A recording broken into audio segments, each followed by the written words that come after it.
Nasasayangan talaga tayo tuwing nagli-leak yung ating kabilang breast habang dumidede yung baby natin. Kaya meron akong ginagamit ngayon na milk collector o breast milk collector para hindi na muling masayang ang mga milk na nag-leak sa kabilang breast natin.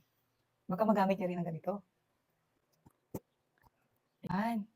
So ito yung mga naipon ko sa paglalatch ni baby.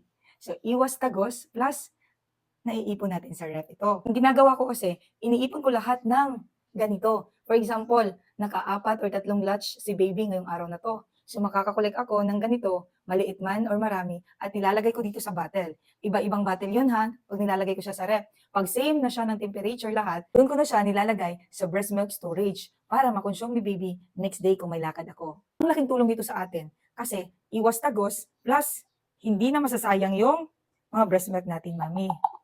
Ayun. So, para sa akin ay marami na ito kasi hindi naman kasi ako oversupply. Kaya nasasayangan talaga akong mag-leak sa damit ko at hindi siya nakukuha. Yun. So, next na naman, mamaya, maglalatch na naman si baby. Isi-save na naman natin. Tapos ito, papalamigin lang natin. Kaya ikaw, mami, alam kong kailangan mo rin to. Yung link, ilalagay ko na lang sa yellow basket, ha?